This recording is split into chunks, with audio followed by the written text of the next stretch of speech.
Money में आपका स्वागत है। मैं हूं कविता थपलियाल और मनी में हमारी कोशिश होती है वो हर जानकारी आप तक पहुंचाने की जो आपके फाइनेंशियल सिक्योरिटी से जुड़ी है। आज हमारा फोकस है इंश्योरेंस पर और सवालों के जवाब देंगे रुंगटा सिक्योरिटीज के CFP हर्षवर्धन रुंगटा। हर्ष, आपका स्वागत है शो पर। तो आइए शुरुआत करते हैं पहले दर्शक के साथ। अहमदाबाद से नीरव पंचाल हमारे साथ फोन लाइन पे जुड़े हुए हैं। नमस्कार नीरव, अपना सवाल पूछिए। अरे मैम, मैं अपने पेरेंट्स और मेरे वाइफ के लिए हेल्थ पॉलिसी का प्लान कर रहा हूँ। जिसमें मैम मैं एक्सपेक्ट कर रहा हूँ कि जिसका प्रीमियम लेस हो, बेनिफिट थोड़े ज्यादा हो मैम। ओके, आपके पेरेंट्स की एज क्या है?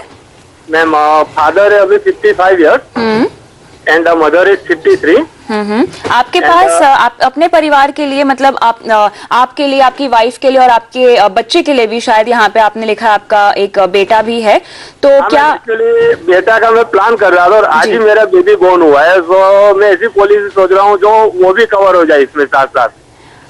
अच्छा। ओके, तो आपने अपने लिए कोई टर्म प्लान लिया है अब तक?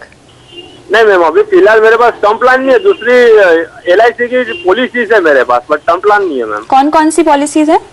मैम मेरे पास अभी है जीवन सरल है। नहीं, फिलहाल वही एक ही है अभी, और अभी मैं हेल्थ इंश्योरेंस का प्लानिंग कर रहा हूँ ये। ठीक है। तो हर्ष, सबसे पहले आपको क्या लगता है, इनको अपने लिए एक टर्म प्लान ले लेना चाहिए?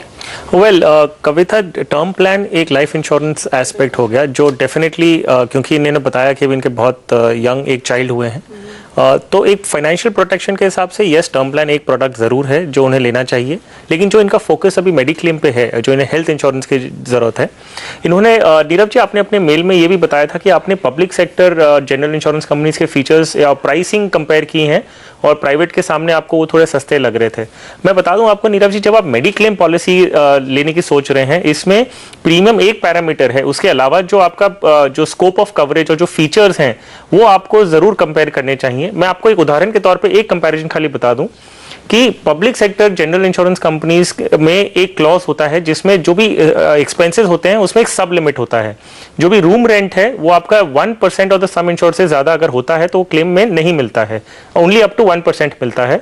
ICU के चार्जेस 2% तक होते हैं, और बाकी जो ऑपरेशन थिएटर के और जो सर्जन के जो चार्जेस होते हैं वो प्रोपोर्शनेटली आपको दिए जाते हैं। अगर आप सपोज फॉर एग्जांपल आपका 3 लाख की पॉलिसी है और आपने एक रूम लिया है जिसका डेली जो रेंट है वो है 5,000 रुपीज, सो जो ऑपरेशन थिएटर और सर्जन के जो चार्जेस होते हैं वो सारे प्रोपोर्शनेटली रिड्यूस कर दिए जाते हैं, क्योंकि आपकी eligibility 1% of the some insured थी जो है 3,000 रुपए। सो ये एक फीचर है, जो एक रिस्ट्रिक्शन है जनरल इंश्योरेंस कंपनीज की जो पब्लिक सेक्टर एंटरप्राइजेस हैं। अगर इसे हम कंपेयर करते हैं टाटा AIG की मेडी प्राइम या अपोलो म्यूनिक की पॉलिसी से, तो उनमें ये सब लिमिट्स नहीं है। सो मेरा सुझाव आपके लिए रहेगा कि खाली एक प्रीमियम को देखते हुए आप पॉलिसीज कंपेयर ना करें। आप टाटा AIG की मेडी प्राइम या तो अपोलो म्यूनिक की इजी हेल्थ पॉलिसीज कंपेयर करिए और वो पॉलिसीज आप ले सकते हैं। आपने एक चीज और अपने मेल में सही बताया था कि आप अपने पेरेंट्स की पॉलिसी सेपरेट लेना चाहते हैं और आपके पूरे परिवार की, फॉर योरसेल्फ, आपकी वाइफ और आपके बच्चों की पॉलिसी आप अलग से लेना चाहते हैं। एक अच्छा तरीका है, आप इसी प्रकार से पॉलिसी परस्यू करिए, क्योंकि अगर एल्डरली कपल है और उनमें कोई क्लेम आता है तो आपकी सबकी पॉलिसीज पे अगर फैमिली फ्लोटर ले रहे हैं तो सबकी फैमिली पे कवर पे असर आता है। यहाँ पे ये अपने लिए, अपनी बीवी के लिए और अपने बच्चे के लिए फैमिली फ्लोटर ले सकते हैं और अपने पेरेंट्स के लिए अलग इंडिविजुअल हेल्थ पॉलिसीज। मैं सजेस्ट करूंगा कि आप अपने परिवार के लिए भी इंडिविजुअल पॉलिसी ही लें, फैमिली फ्लोटर ना लें, क्योंकि आपके जो प्रीमियम में जो डिफरेंस है between family floater and individual, उसमें प्रीमियम में बहुत ज्यादा फर्क नहीं है। तो इंडिविजुअल पॉलिसीज लेना बेटर होता है कि ईच पर्सन की एक इंडिविजुअल कवरेज होती है, कोई भी क्लेम करता है दूसरे पे उसका असर नहीं आता। ठीक है, तो यहाँ पर आप सभी के लिए जो है इंडिविजुअल हेल्थ पॉलिसीज लेने के सजेशन यहाँ पे दे रहे हैं नीरव को। ठीक है नीरव, आपका और कोई सवाल है? हाँ जी मैम, मैं एक चीज पूछना चाहूंगा। मैंने ऑलरेडी थोड़ा मार्केट रिसर्च किया है, उसके अकॉर्डिंगली मैंने मैम 2 पॉलिसी फाइनलाइज की है।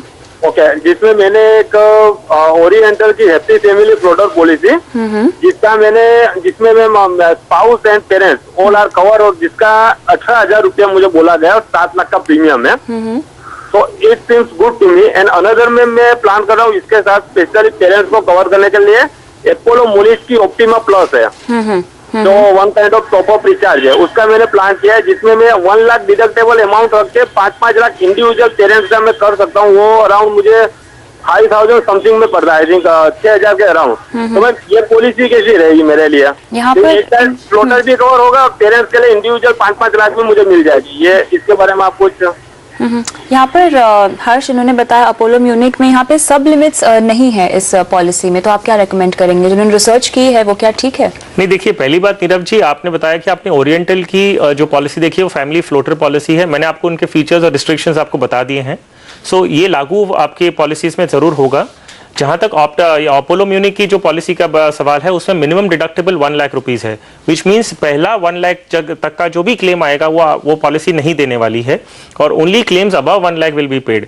सो ये कैलकुलेशन आपको करना होगा कि आप वो मिनिमम डिडक्टेबल आप लेना चाहते हैं कि नहीं। मेरा सुझाव ये होगा कि आप पूरा पॉलिसी का जो फ्रॉम जीरो से लेके भी जो क्लेम मिलता है वो वाली पॉलिसी लीजिए, क्योंकि अधिकतर क्लेम आप देखेंगे अगर छोटी मोटी बीमारियां होती है तो 1 लाख के अंदर में हो जाती है, तो वो क्लेम आपको मिलेगा ही नहीं। वो भी एक मेजर स्ट्रेन होता है फाइनेंसेस पे। सो अपोलो की पॉलिसी आप individual without this minimum deductible की पॉलिसी आप कंसिडर करिए, और उसके फीचर्स आप कंपेयर करिए with price of this optima ensure, तो तभी आपको शायद क्लैरिटी मिलेगा। फैमिली फ्लोटर सीनियर सिटीजन के साथ अपनी पॉलिसी में डेफिनेटली ऐड मत करिएगा। चलिए, उम्मीद करते हैं कि आपको अपने सवाल का जवाब यहाँ पर मिल गया होगा। और अब बढ़ते हैं अगले सवाल की ओर। हमें ईमेल भेजा है अरुण लाल ने विशाखापट्टनम से। हर्ष, इन्हें अपने लिए एक पेंशन प्लान चाहिए। इनकी उम्र 29 साल है और 12,000 रुपए जो हैं ये डाल सकते हैं पर एनुम। इन्होंने कहा है कि सालाना 12,000 रुपए ये निवेश कर सकते हैं। तो काफी यंग है, पेंशन प्लान चाहते हैं, अभी शायद रिटायरमेंट प्लानिंग करना चाहते होंगे अपनी। वेल कविता, रिटायरमेंट प्लानिंग और पेंशन प्लान के बारे में मैं एक प्रोसेस खाली समझा देते हैं अपने। पहली बात है, आप एक लाइफ इंश्योरेंस कंपनी के पास जाके अगर पेंशन पॉलिसी लेते हैं, या नेशनल पेंशन स्कीम में जो भी बैंक डेजिग्नेटेड बैंक्स हैं उनके थ्रू आप अपना पेंशन प्लान स्टार्ट करते हैं। इसमें सेकंड स्टेज ये है कि आप इसमें हर साल ये जो 12,000 डालना चाहते हैं वो 12,000 इन्वेस्ट करते रहेंगे फॉर द नेक्स्ट 20-30 ईयर्स। जब रिटायरमेंट के टाइम पे इन्हें एक ऑप्शन दिया जाता है अंडर बोथ दीज प्लान्स, आपको एक ऑप्शन दिया जाएगा कि आप एक लमसम विड्रॉ कर सकते हैं, which is about 1/3 of the corpus जो अक्यूमुलेट होता है। वो 1/3 आप निकालिए, बाकी का पैसा कंपनी अपने पास रखती है और उसके ऊपर आपको हर साल या हर महीने आपको पेंशन देना शुरू करती है, विच इज रेगुलर रिटर्न्स। अब यही चीज अगर ये 29 ईयर्स के हैं, ये अपना प्लान खुद बना सकते हैं। इन्हें ये रिस्ट्रिक्शंस जैसे 1/3 कैपिटल का मिलता है, बाकी उनके पास कंपल्सरीली रहता है, ये अपने आप से खुद बना सकते हैं। ये 12,000 रुपए एक म्यूचुअल फंड में निवेश करें, बिल्कुल इक्विटीज चूज कर लें, डेट कर लें, बैलेंस्ड कर लें, जो भी इनका रिस्क प्रोफाइल है उस बेसिस पे ये म्यूचुअल फंड में निवेश करें। और काफी यंग है तो मेरे ख्याल से ये रिस्क ज्यादा ले सकते हैं, तो ये इन्हें इक्विटी म्यूचुअल फंड्स की ओर जरूर रुख करना है। एब्सोल्युटली। तो अगर ये इक्विटी म्यूचुअल फंड्स में अगर इन्वेस्ट करते हैं over a period of 30 years, तो ये 30 साल बाद जो कॉर्पस बनता है वो कॉर्पस पूरा इनके पास एक्सेस है, unlike insurance companies and pension plans. आप ये पूरा कॉर्पस फिक्स डिपॉजिट में इन्वेस्ट कर दीजिए, या बॉन्ड्स ले लीजिए, या टैक्स फ्री बॉन्ड्स, एनसीडीज, कुछ भी ले लीजिए आप। उसमें जो रिटर्न्स आएंगे वो आप उसे पेंशन कह लीजिए। सो इसमें क्या हुआ, रिस्ट्रिक्शंस नहीं होते, आपके पास लिबर्टी रहती है कि आप 100% इक्विटी भी ले सकते हैं, क्योंकि पेंशन प्लान्स में 100% इक्विटी के ऑप्शंस नहीं है। सो लॉन्ग टर्म प्लानिंग के लिए मैं आपको सुझाव दूंगा अरुण जी कि आप अगर मैनेज कर सकते हैं तो आप अपना खुद पेंशन ये रिटायरमेंट कॉर्पस बनाइए, और उसे आप एट रिटायरमेंट अगर कुछ भी आपको समझ में नहीं आता तो फिक्स डिपॉजिट में इन्वेस्ट कर दीजिए। इस तरह से आपके पास ज्यादा लिबर्टी होगी। अगर आप इस चीज से कंफर्टेबल नहीं है, आपको पेंशन प्लान लेना ही है, मैं सुझाव दूंगा कि आप एनपीएस की तरफ रुख करिए, क्योंकि कॉस्ट इफेक्टिव है। आप स्टेट बैंक की ब्रांच में जाके एनपीएस अकाउंट खोल सकते हैं, और अगर आपको अपने म्यूचुअल फंड के रूट से करना है, इक्विटी से आप लेना चाहते हैं, मैं सुझाव दूंगा कि आप large cap diversified equity funds लीजिए और उसमें आप रिटायरमेंट तक निवेश करते रहिए, और फिर बाद में वो कॉर्पस आप फिक्स डिपॉजिट या कोई भी फिक्स रिटर्न इंस्ट्रूमेंट में ट्रांसफर कर लीजिए। लेकिन हर्ष, आपका सुझाव होगा कि अगर वो म्यूचुअल फंड के जरिए ही रिटायरमेंट प्लानिंग करें तो ज्यादा बेहतर। That is the first option, that is financially I would suggest कि वो एक ज्यादा बेहतर ऑप्शन है। लेकिन अगर कोई नहीं मैनेज कर सकते हैं तो प्रोबेबली वो एनपीएस की तरफ रुख कर सकते हैं। चलिए, इसी नोट पे फिलहाल वक्त है एक ब्रेक का, लेकिन आगे सवाल जवाब का सिलसिला जारी है, आप बने रहिए हमारे साथ।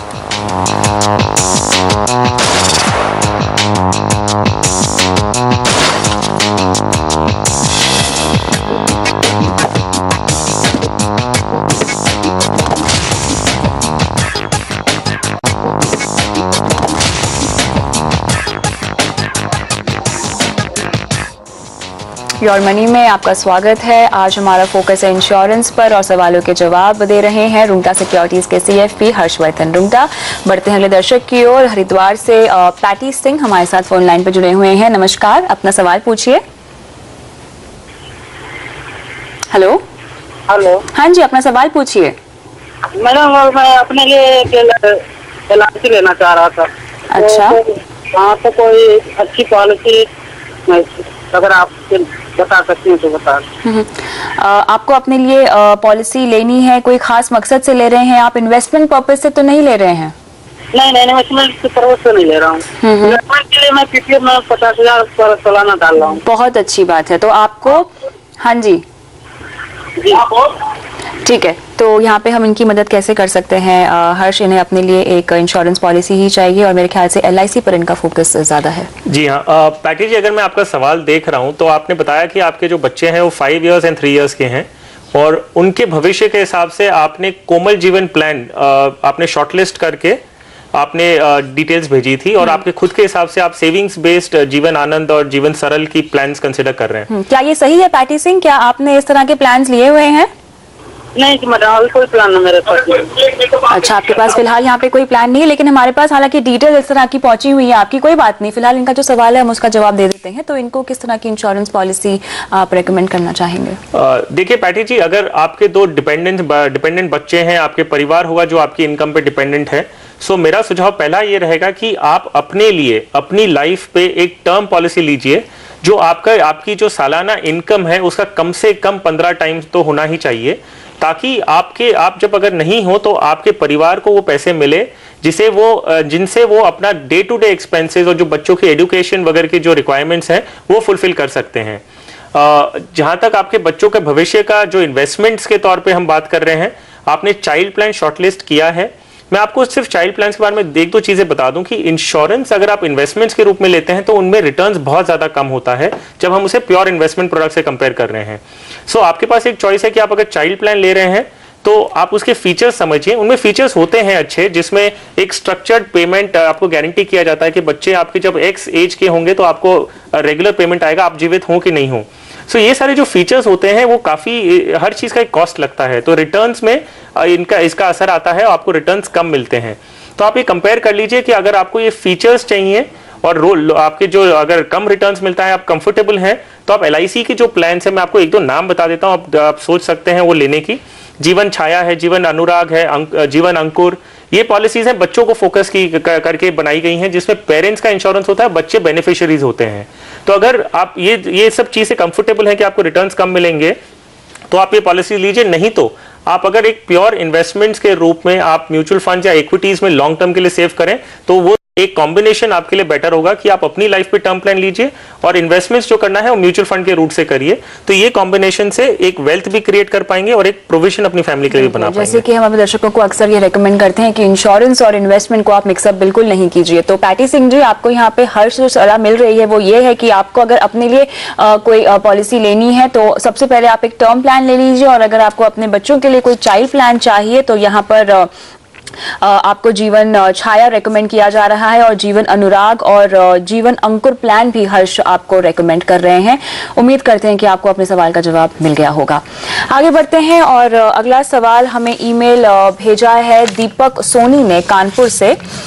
31 साल के हैं ये और फिजिकली हैंडीकैप्ड हैं और इन्हें अपने लिए एक टर्म प्लान चाहिए 50 लाख का। हर्ष, हालांकि इन्होंने अपनी इनकम की डिटेल्स, अपनी आय की डिटेल्स हमें यहाँ नहीं दी है, बट क्या पॉसिबल है एक टर्म प्लान इनको मिल सकता है? एब्सोल्युटली, टर्म प्लान सिर्फ उन्हीं को नहीं मिलता है जिनकी खुद की प्रोडक्टिव इनकम नहीं है। अच्छा। सो अगर आप कोई भी सर्विस कर रहे हैं जिनसे आप इनकम जनरेट कर रहे हैं अपनी सर्विस देके, तो आप इनकम जनरेटिंग अगर आपके ITRs फाइल होते हैं तो आप अपना टर्म प्लान के लिए अप्लाई कर सकते हैं। जहां तक बात रही इनके फिजिकल हैंडीकैपनेस की, आप जब एप्लीकेशन देते हैं, एप्लीकेशन में पूरा डिस्क्लोजर ऑब्वियसली करेंगे कि आपकी ये पर्टिकुलर हैंडीकैप है। आपके कंपनी आपका मेडिकल टेस्ट करती है, उसमें अगर आपके हाइपरटेंशन, ब्लड प्रेशर या ये डायबिटीज, अगर शुगर, ऐसे कुछ भी आपके हेल्थ रिलेटेड आती हैं तो ऑब्वियसली कंपनी डिसीजन अलग अलग तरीके से लेती है। इनके फिजिकल हैंडीकैप की अगर हम बात करते हैं, अगर उन्होंने स्पेसिफाई किया कि उसकी वजह से शायद इन्हें इंश्योरेंस नहीं मिले, वो बात नहीं है। कंपनी आपको शायद एक्स्ट्रा प्रीमियम चार्ज कर सकती है। अच्छा। और आपको कवर फिर भी देंगी।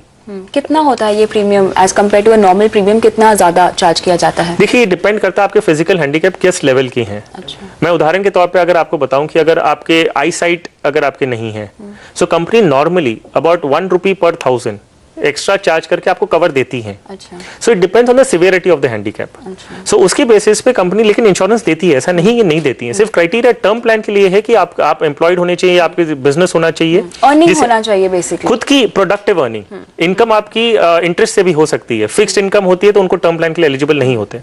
आपकी खुद की आप कुछ सर्विस दे रहे हैं जिससे आप इनकम जनरेट कर रहे हैं, तभी आपकी अगर कुछ लॉस होता है तो लॉस ऑफ इनकम है। अगर फिक्स्ड इनकम है तो फिर भी आने वाली है। सो उसी के लिए क्राइटेरिया ये है कि अगर इनकी आपकी अगर प्रोडक्टिव इनकम है, आप अप्लाई करिए, आप अपने सारे डिटेल्स फॉर्म में ट्रूथफुली डिस्क्लोज करिए और कंपनी फिर उसके बाद अपना जो भी डिसीजन आपको कम्युनिकेट कर देगी। कोई खास टर्म प्लान आप रेकमेंड करना चाहेंगे यहाँ पर? आप ऑनलाइन पॉलिसीज ऑब्वियसली कंपेयर कर सकते हैं। जो एस्टैब्लिश्ड प्लेयर्स हैं, फाइनेंशियली वेल सेटल्ड हैं, वो आप टॉप से अगर लेंगे तो ICICI, HDFC हैं। अगर आप प्रीमियम वाइज अगर देखना चाहते हैं जो बहुत कंपेटिटिव है, तो आपको भारतीय AXA और अवीवा वो चीपर हैं और वो companies are still in the establishing mode. So आप ये चॉइस आप करिए कि आपको प्रीमियम ज्यादा लेके एक फाइनेंशियली स्टेबल और मार्केट लीडर से लेना है, कि आप प्रीमियम बचाना चाहते हैं और एक जो रिलेटिवली न्यू कंपनी है उनके साथ लेना चाहते हैं, भारतीय AXA या अवीवा, इनको आप कंसिडर कर सकते हैं। ये तो फिजिकल हैंडीकैपनेस की बात हो गई हर्ष, लेकिन अगर किसी को कोई हेल्थ इश्यू हुआ जैसे कि डायबिटीज, हाइपरटेंशन, इस तरह की चीजों को अगर कंसिडर करें तो एक टर्म प्लान लेने के लिए हमें क्या क्या बातें ध्यान में रखनी चाहिए और किस तरह हमारी अप्रोच होनी चाहिए एक इंश्योरेंस कंपनी की तरह? पहली बात, जब आप अपना फॉर्म भरते हैं, आप हर डिटेल जो माइन्यूट से माइन्यूट डिटेल है वो आप स्पेसिफिकली मेंशन करिए। आपके अगर ब्लड शुगर है तो आप उसे मेंशन करिए कि आपका एग्जिस्टिंग ब्लड शुगर ये है। फिर उसके बाद एक ऑटोमेटिक एक क्वेश्चनर आ जाता है जिसमें आपको डिटेल्स, आपके जो ब्लड शुगर के जो लेवल्स हैं वो पूछे जाते हैं। आप डिस्क्लोज, आप पॉलिसी लेते वक्त सब कुछ ऑनेस्टली डिस्क्लोज करिए, बाद में कंपनी के ऊपर छोड़ दीजिए। Then the company will respond back to you कि उनको जो भी इंफॉर्मेशन चाहिए, तो वो आपके क्वेश्चन है, आपको वो बाकी डिटेल्स उसके बाद आगे बढ़ते हैं। और फिर आप उसको जैसे just go with the flow, जैसे कंपनीज आपको पूछ रहे हैं आप ट्रूथफुली अपना डिस्क्लोज करते रहिए। कंपनी के पास चॉइसेस होते हैं, वो आपकी या तो पॉलिसी एक्सेप्ट नहीं करेंगे अगर बहुत ज्यादा मेडिकली अनफिट हैं आप, या आपकी पॉलिसी वो पोस्टपोन करते हैं कि अभी नहीं कंसिडर करेंगे, लेकिन 6 महीने बाद, 1 साल बाद आप फिर से कंसिडर कर सकते हैं, क्योंकि आपकी हेल्थ बॉर्डर लाइन पे है। और ऑप्शन है आपके कंपनी के पास कि वो आपको स्टैंडर्ड रेट्स में इंश्योरेंस नहीं देके आपसे एक्स्ट्रा प्रीमियम चार्ज करें। So that depends entirely on the company. बिल्कुल, लेकिन आपको जो है अपनी इन्फॉर्मेशन बिल्कुल सही तरीके से डिस्क्लोज करनी है और उसी के मुताबिक फिर आपको कवर भी मिल पाएगा। और बाद में आपका क्लेम सेटलमेंट जो होगा उसमें भी आसानी होगी अगर आप सही से अगर आप डिस्क्लोज नहीं करते हैं इन्फॉर्मेशन और क्लेम होता है, it can be treated as a non disclosure material facts. क्योंकि यही फैक्ट्स थे जो आपको मालूम थे, आपने इंश्योरेंस कंपनी को डिटेल्स दिए, तभी इंश्योरेंस कंपनी ने आपको इंश्योरेंस कवर दिया। अगर उसी में आपने अगर गलत दिया है तो कंपनी आपका क्लेम रिजेक्ट कर सकती है। चलिए, इसी नोट पे फिलहाल योर मनी में एक ब्रेक लेने का वक्त है, लेकिन आप बने रहिए हमारे साथ।